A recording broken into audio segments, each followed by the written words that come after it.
안녕하세요. 김필립입니다.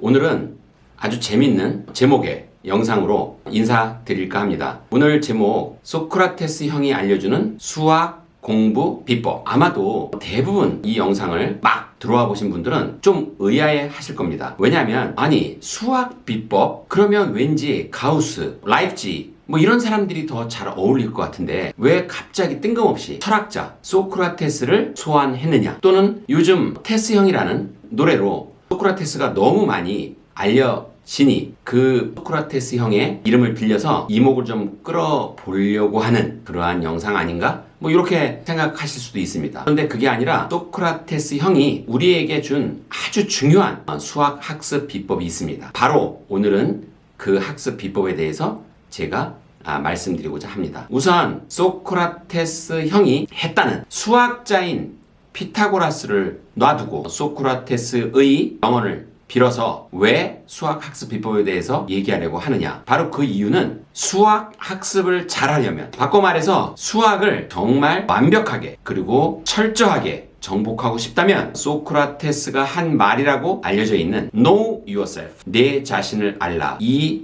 명언에 답이 있다는 걸 말씀드리고자 합니다. 내 자신을 알라? 사실 이 말은 굳이 수학이 아니어도 인생을 살다 보면 자기 자신을 반추할 때 뭐 많이들 떠올리는 그러한 명언이죠. 그런데 수학 교육에서 이 말이 얼마나 위력이 있는지 제가 지금부터 몇 가지의 이유로 이 말이, 그리고 소크라테스 형님이 우리에게 준 아주 통찰력 있는 이 명언 속 우리가 수학을 이기고 그리고 수학을 정복할 수 있는 아주 중요한 핵심 비법이 있다는 걸 말씀드리겠습니다. 그 이유 첫 번째, 수학이 잘 안 될 때 사람들은, 그리고 학생들은, 그리고 아이들은 이렇게 얘기합니다. 엄마, 나 이상하게 수상하는 좀 제대로 되는데 난 수열해서 잘 안 돼. 엄마, 나는 이상하게 수학 상은 괜찮고 그리고 수학 하도 좀 잘 됐는데 나는 함수에서 너무 막혀. 엄마, 나 함수가 잘 안 돼. 예를 들면 중학생 같은 경우, 엄마, 나는 다른 건 다 괜찮은데 이상하게 도수 분포표 그리고 표준 편차, 어려운 한자가 난무하는 통계만 가면 막혀. 뭐 여러 가지, 삼각비가 안 되네, 뭐 수열이 안 되네, 아니면 적분 활용이 안 되네. 누구나 다 수학에 큰 부족함이 발목을 잡는 그러한 단원들이 다 있죠. 자, 이럴 때 우리는 그 단원을 어떻게든 헤쳐가기 위해서 그 단원을 집중적으로 공략합니다. 근데 이게 대부분 내 자신을 알라라는 Know yourself라는 그 명언을 잊고 헛물을 켜는 공부이기 일쑤입니다. 다른 말로 말하면 헛노력, 헛공부가 된다는 사실입니다. 왜냐하면, 자, 만약에 우리가 어떤 환자를 한번 예를 들어보겠습니다. 어떤 환자가 허리가 아파서 병원에 갔어요. 근데 이 허리가 아픈 이유가 나중에 알고 보니 신장에 염증이 있었던 겁니다. 그런데 그 의료 쪽으로 조금 아시는 분들은 잘 아시겠지만 이 신장에 염증이 있어도 허리가 굉장히 아프다고 합니다. 어떤 잘못된 진단으로, 뭐 보통 이렇게 잘못된 진단을 내릴 때 우리는 돌팔이라고 표현을 합니다. 의사분들을 비하하려는 의도는 전혀 없습니다. 하여튼 잘못된 진단으로 허리 디스크 수술을 열심히 했다고 가정합시다. 허리 통증이 나아지나요? 아마도 허리 디스크 수술한 것 때문에 더 아파오겠죠. 왜? 문제의 근원을 해결하지 못했기 때문에, 신장에 있는 염증을 치료하지 못했기 때문에 허리 통증은 사라지지 않을 것입니다. 딱 똑같은 이치로 어떤 아이가 피타고라스가 안 된다고 할 때, 사실은 피타고라스는 문자로 문제가 출제되면 문자를 아주 잘 다뤄서 식을 잘 세우고 그리고 문제를 풀어내야 하는데, 이 문자를 잘 다룬다는 의미 속에는 인수분해 그리고 다항식의 연산을 잘 해야 된다는 전제가 깔려 있습니다. 무슨 말이냐면 피타고라스는 기하 파트지만 사실은 그 기하 문제를 푸는 가장 중요한 핵심 원리는 대수, 즉 다항식의 연산 그리고 인수분해에 있다는 것입니다. 그런데 이 아이가 피타고라스만 풀면 답이 잘 안 나와.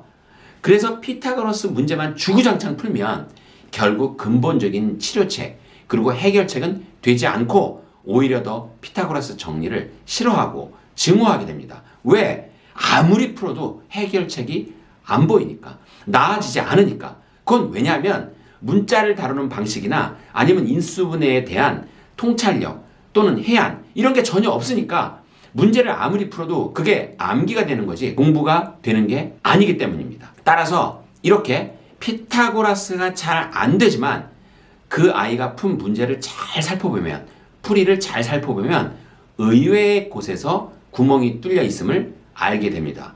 바로 이때 Know Yourself가 생각나야 하는 것입니다. 바로 그 말을 적용해 보면 너는 피타고라스 문제가 아니었어. 너는 결국은 다항식의 연산 그리고 인수분해로 이어지는 문자를 다루는 방식 그리고 문자를 다루는 노련함에서 문제가 생겼던 거야.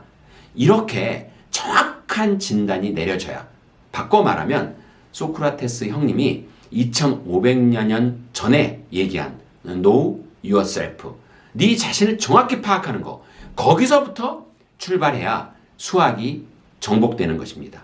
피타고라스가 안 된다고 피타고라스 파트 문제만 주구장창 푼다? 정말 무의미하고 한심한 버려야 될 학습입니다. 그 피타고라스가 안 되는 근본 원인이 어디에 있을까를 정확히 파악해야 되는 거 바로 이것이 Know Yourself입니다. 그리고 두 번째, 이 두 번째도 아주 중요한데요. 좀 더 큰 범위에서 우리 아이가 공부를 좋아하는가, 공부 자체를 싫어하는가부터 출발해서 그렇다면 공부를 좋아한다면 우리 아이는 어떤 과목을 좋아하는가? 그리고 우리 아이가 수학을 싫어한다면 왜 수학을 싫어하는가에 대한 정확한 진단과 분석이 있어야 되는 것입니다. 바꿔 말하면 또다시 소크라테스 형의 Know Yourself가 바로 중요해지는 순간입니다. 우리 아이가 공부 자체를 싫어해. 그런데 수학을 잡으려고 애써봤자 그게 가능합니까? 그게 이루어집니까? 우선 공부가 무엇인지 사실은 공부를 왜 해야 되는지부터 파고들어야 되는 것입니다. 그래야 이 아이가 공부 의욕이 생기고 공부 동기가 생기고 그러면서 수학을 또 영어를 국어를 할 수 있도록 도와줘야 하는 것입니다. 순서는 반드시 공부를 좋아하게 만드는 게 우선이어야 합니다. 아니면 공부를 왜 해야 되는지 깨닫게 만드는 거. 그 부분부터 시작해야 되는 것입니다. 그리고 만약에 공부는 좋아하는데 이 아이가 수학은 싫어해. 그러면 이때 우리는 빨리 정확하게 또다시 Know Yourself, Know Your Child를 머릿속에 떠올려야 됩니다. 과연 이 아이가 문과형 아이인지 또는 이과형 아이인지 물론 문과형 아이인지 이과형 아이인지를 바로 파악할 수 있게 그 특성 또는 특징이 바로 드러나는 아이들도 있으나 사실 그게 반반 정도 혼합돼서 어떤 때는 문과 같기도 하고 어떤 때는 이과 같기도 하고 사실 종 잡기 힘든 타입의 아이들도 있습니다. 이럴 때 전문가에게 아이를 그리고 상담을 받아봐야 하는 것입니다. 왜냐하면 전문가들은 그런 아주 경계선에 있는 아이들한테도 조금 더 분명하게 이과가 더 맞는지 또는 문과가 더 맞는지 심지어 문과와 이과가 반반 정도 섞여 있는 아이에게도 더 이 아이에게 유리한 방향으로 입시 전략과 공부 전략을 짜줄 수 있습니다. 그러니까 전문가죠. 이렇게 아이를 정확하게 파악하고 아이의 장점이 그리고 단점이 무엇인지를 파악하는 거 거기서부터 수학 정복의 씨앗이 뿌려지는 것입니다. 사실은 제가 오늘 드리는 팁은 주로 수학에 또는 수학의 단원을 비유해서 말씀드리지만 이걸 좀 더 폭넓게 해석한다면 결국은 소크라테스 형이 일러주는 공부 비법 정도로 이해하셔도 좋을 것 같습니다.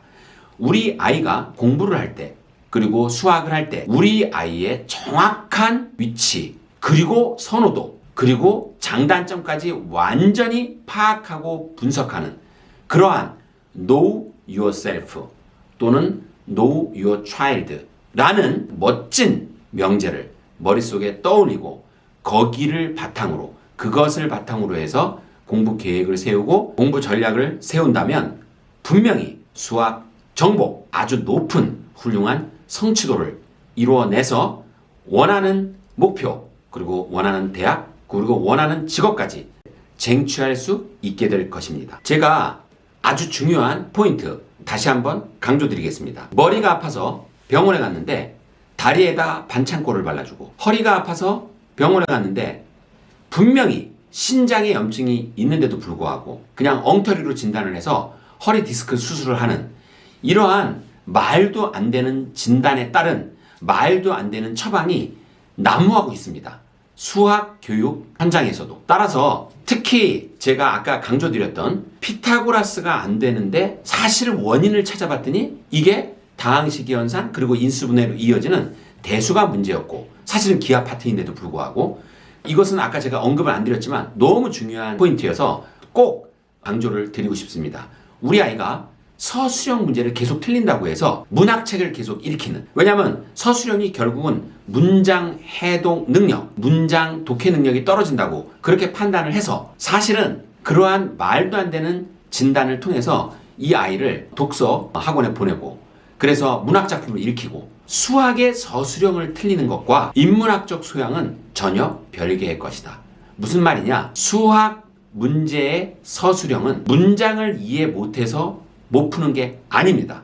거의 대부분은 그 서술형 문제에 녹아있는 그 단원의 가장 중요한 핵심 원리와 개념을 몰라서 서술형을 손을 못 대는 것입니다. 여기서 중요한 건 서술형 문제의 문장은 우리가 알고 있는 일반적인 국문학 또는 문학작품의 문장이 아닙니다. 이걸 똑같은 문장으로 평가를 하고 분석을 해서 그런 말도 안 되는 대응을 하게 만드는, 그래서 책 100날 읽혀도 부등식 문장형 문제, 연립방정식 문장형 문제는 못 풉니다. 자, 제가 한번 예를 들어보겠습니다. 소금물 문제를 매일 틀리는 학생이 있습니다. 이 아이가 문제를 못 읽어서 소금물 문제를 못 풀까요?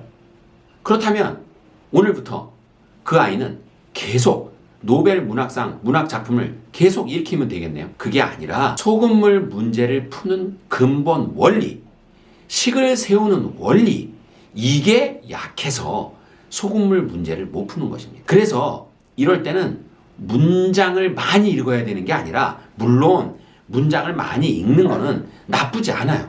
그러나 그런 문장형 문제를 잘 풀어내려면 그 단원의 중심 개념을 철저하고 완벽하게 그냥 외워서 푸는 거 말고 정말 자기 것으로 만들어내는 그러한 치열한 개념 체득 과정이 반드시 있어야 되는 것입니다. 그리고 소금물 문제를 잘 풀려면 그 소금물 문제 중에 소금의 양에다가 포커스를 맞춰야 된다는 거.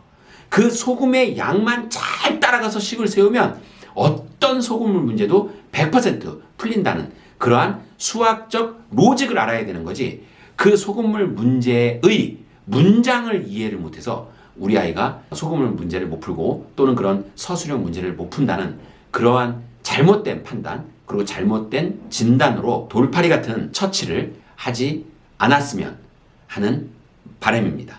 마지막, 그 외에 여러 가지 너 자신을 알라 또는 내 자식을 알라, Know yourself, know your child에 아주 명쾌하게 그리고 정확하게 이해가 될 수 있는 사례들이 있으나, 오늘은 제가 마지막으로 하나의 중요한 포인트를 언급하고 영상을 마치려 합니다. 우리 아이가 또는 학생이라면 내가 경쟁을 즐길 수 있는 아이냐, 경쟁에 치이는 아이, 이것은 제가 이 영상보다 앞서 말씀드린 영상에서도 몇 번 강조드린 건데 너무 중요해서 이번에도 소크라테스 형님의 그러한 명언에 제가 예로 포인트를 잡아드립니다. 이 경쟁을 하면서 더 강해지는 타입인지, 경쟁을 피하고 숨어드는 타입인지, 이 부분이 빨리 그리고 정확히 분석이 돼야 됩니다. 이 부분을 완벽하게 파악해내면 의외로 많은 고민들이 해결됩니다. 우리 아이를 아주 경쟁이 치열한 자사고, 특목고에 보낼 것인지 아니면 일반고로 뺄 건지, 그리고 우리 아이를 아주 센 원장반에 억지로라도 턱걸이로 넣어야 되는지, 아니면 우리 아이를 좀 더 수월한 반에 넣어야 되는지, 그리고 학교에서도 수학을 A, B, C로 만약에 레벨을 나눠서 수업한다면 우리 아이가 어떻게든지 A반에 들어가야 되는 건지, 또는 B반에 들어가서 좀 더 여유 있게 해야 되는지, 뭐 이런 등등의 여러 가지 판단, 그리고 사실은 더 중요한 판단, 어떤 판단이냐면 대치동에 와야 하는지, 그리고 대치동에 와서 그 치열한 경쟁을 이겨낼 수 있는지, 이런 여러 가지 판단과 전략의 아주 중요한 판단 기준이 되기 때문입니다. 이렇게 우리 아이가 어떤 장점을 갖고 있고, 그리고 우리 아이의 성향, 성정은 어떤지, 성격은 어떤지, 어떤 과정에 강한 모습을 보이는지, 그리고 우리 아이가 수학 단원에 어떤 부분에 문제가 있는지, 그리고 왜 싫어하는지, 공부 자체를 싫어하는지, 아니면 수학만 싫어하는지, 이런 여러 가지 우리 아이에 대한 정확한 분석과 진단에 의해서 그 이후에 우리 아이의 수학 공부 전략, 진도 전략, 그리고 선행의 속도, 그리고 선행의 진입 시기까지 다 세워질 수 있는 것입니다. 마무리 중요 포인트 짚어드리겠습니다. 지금부터 2500여 년 전 소크라테스 형님이 지금의 우리들에게 아주 큰 통찰력 또는 해안을 주는 명언, 내 자신을 알라는 결국 기본으로 돌아가는 얘기입니다. 무슨 뜻이냐? 함수가 안 돼, 미적분이 안 돼, 기하 벡터가 안 돼. 그럴 때 그 단원 문제집을 주구장창 풀고, 그리고 무조건 양이 전부 다 암기, 주입, 이런 말도 안 되는 문제가 생긴 그 시점부터, 그리고 이미 문제가 생겼다면 지금부터라도 내가 무엇이 강하고 약한지, 나의 성격은 무엇인지, 나는 이과에도 잘 맞는지, 문과에도 잘 맞는지, 그리고 나는 한 자리에서 오래 공부하는 게 맞는지, 아니면 짧게 끊어서 전환시키면서 하는 게 맞는지 등등 기본으로 돌아가서 스스로를 돌아보라는 것입니다. 그리고 만약에 학부모님들이라면 자기 자식을, know your child, 자기 자식의 성향, 성격, 성정, 그리고 타입, 그리고 강점과 약점을 정확히 분석하고 파악하고, 그리고 진단하는 것이 가장 우선이라는, 거기서부터 출발해야 된다는, 그래서 기본으로 돌아가야 된다는 그러한 큰 울림을 주는 너 자신을 알라. 바로 오늘의 가장 중요한 포인트는 자신을 잘 파악하고 거기에 정확하게 맞는 그러한 처방으로, 기본으로부터 다시 시작한다면 지금 현재 어떤 상태에 있는 어떤 학생이라도, 심지어 수포자라 할지라도 수학을 정복하는 기적을 만들어낼 수 있음을 강조드립니다. 오늘 제 영상 도움되셨다면 구독, 좋아요, 그리고 알림 부탁드립니다.